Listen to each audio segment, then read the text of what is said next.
à la fois pour nous avoir présenté ce qu'est CARE et ce qu'elle fait, ses projections, et surtout des projets marocains qui aujourd'hui ont un impact. Et tu me tendais la perche, puisque j'avais envie de donner la parole justement tout de suite après à Iman Zawi pour continuer sur la même lancée. Alors, pour nous présenter Nestlé et les projets sur lesquels vous êtes, justement ce lien avec les projets menés par CARE.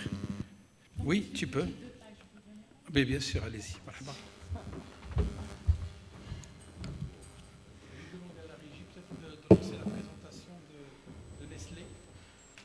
Merci Sharaf. Mesdames et messieurs, bonsoir. Pardon. Ça, c'est les exigences.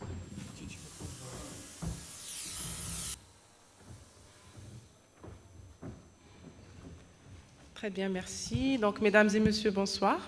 J'ai vraiment l'honneur d'être parmi vous aujourd'hui pour représenter Nestlé, un peu ce qu'on fait, surtout aussi notre feuille de route en termes pour arriver à notre ambition d'être carbone neutre. Et donc voilà, je remercie les organisateurs de cet événement. Et avant de vous parler de notre feuille de route, donc je vais très brièvement vous présenter qui nous sommes. Donc, nous sommes une société qui a plus de 155 ans. L'histoire a commencé avec Henri Nestlé, qui est un pharmacien avec la farine lactée, qui est un mélange de céréales et de lait, qui a pu sauver un bébé en malnutrition. Et depuis, la nutrition est vraiment au cœur de tout ce que nous faisons. Oui.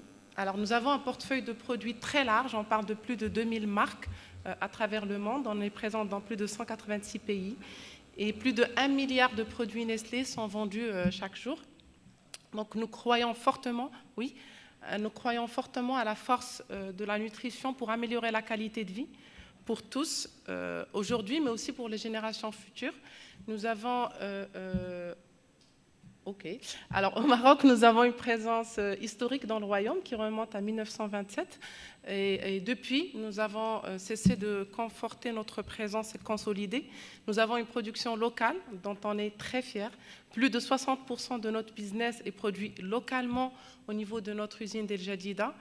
Et notre lait est fait à partir de lait marocain, collecté de plus de 6000 fermiers au niveau du Maroc. Et on est vraiment très fiers de cela. Voilà, nos investissements juste sur les 10 dernières années ont dépassé les 590 millions de dirhams. Et vraiment, on est très fiers de la présence de Nestlé au Maroc, de nos équipes solides mais diversifiées, mais aussi de notre portefeuille de produits qui est fortement apprécié par les consommateurs marocains.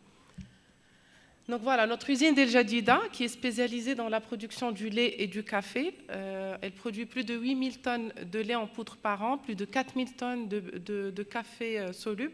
Elle répond aux exigences les plus élevées en termes de qualité, mais en termes de sécurité aussi. Elle produit pour le marché local, mais aussi à l'export. Nous exportons à plusieurs pays, l'Algérie, la Tunisie, l'Égypte, les Émirats arabes unis, Malte et bien d'autres. Allez-y.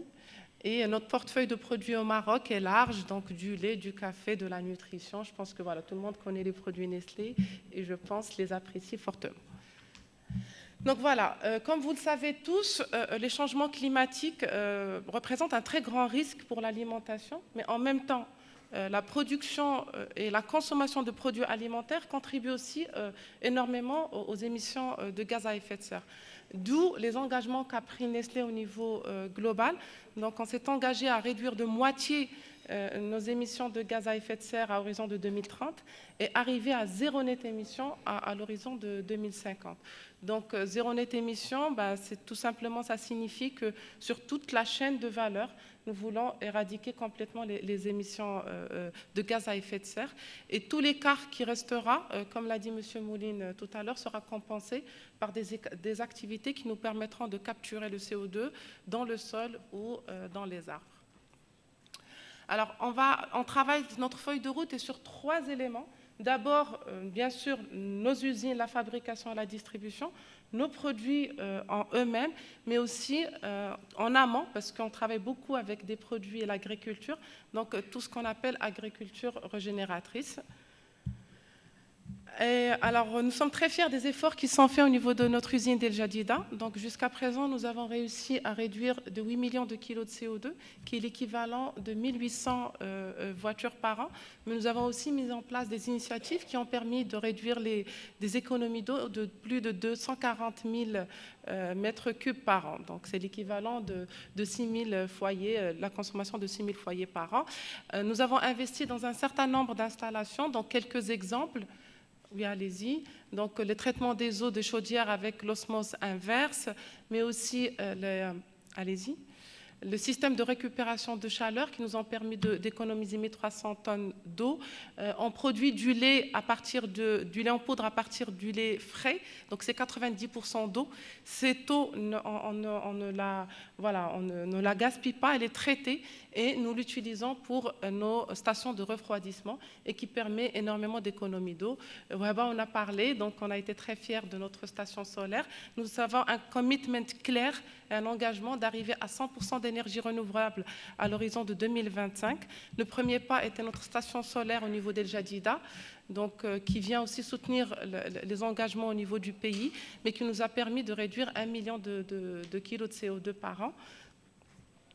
Voilà, on a fait l'inauguration en début d'année. Elle est sur 2600, allez-y, 2600 plaques photovoltaïques sur 7000 mètres carrés. Je pense qu'on a une petite vidéo. Allez-y. Voilà, vous pouvez cliquer sur...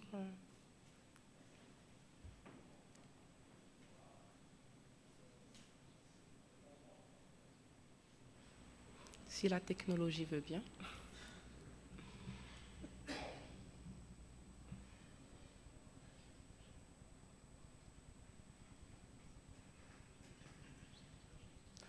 Bon, c'est pas grave, vous n'allez pas voir notre station.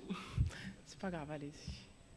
Très bien. Alors, comme l'a dit M. Mouline, bon, il y a les énergies, il y a l'énergie renouvelable. Nous avons aussi mis une installation de gaz pour passer du fioul lourd vers le gaz. Donc, l'installation est mise en place. Les raccordements sont là. On attend juste les autorisations. Et donc, dès qu'on les reçoit, donc, on pourra faire que ce soit opérationnel.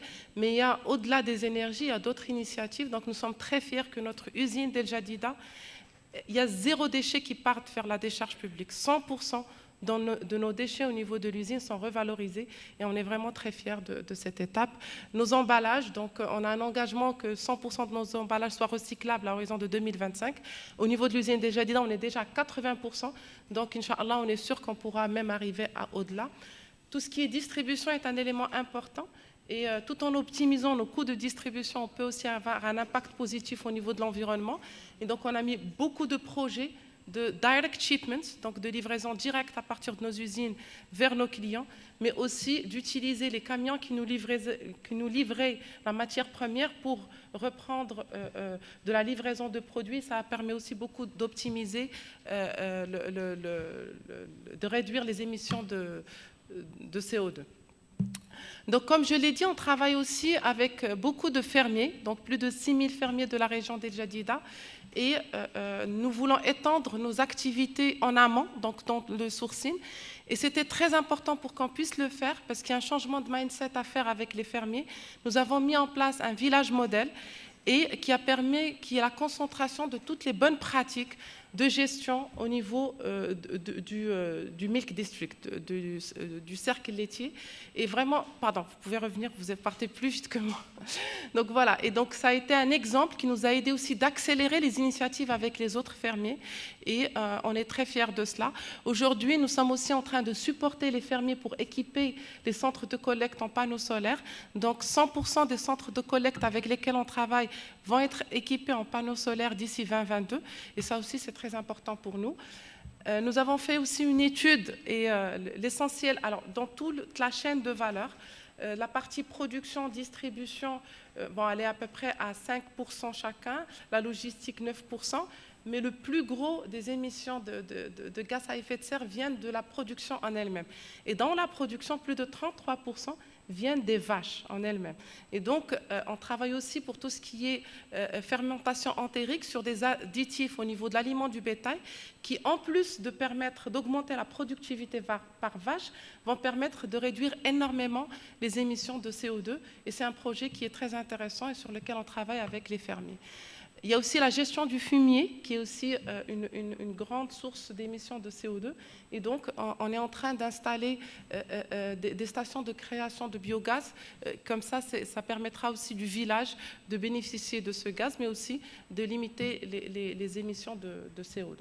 Donc, voilà un peu les quelques initiatives sur lesquelles on est en train de travailler pour atteindre notre ambition d'être carbone neutre à horizon de 2050. Nous sommes vraiment engagés par rapport à cela, mais cela dit, tout seul, on ne peut pas y arriver. C'est pour cela que vraiment, le plus on aura d'initiatives concentrées, multisectorielles, mais aussi avec des initiatives de facilitation et d'encouragement, cela permettra d'avoir beaucoup plus d'industriels autour, mais aussi des projets réussis et durables. Voilà. Merci.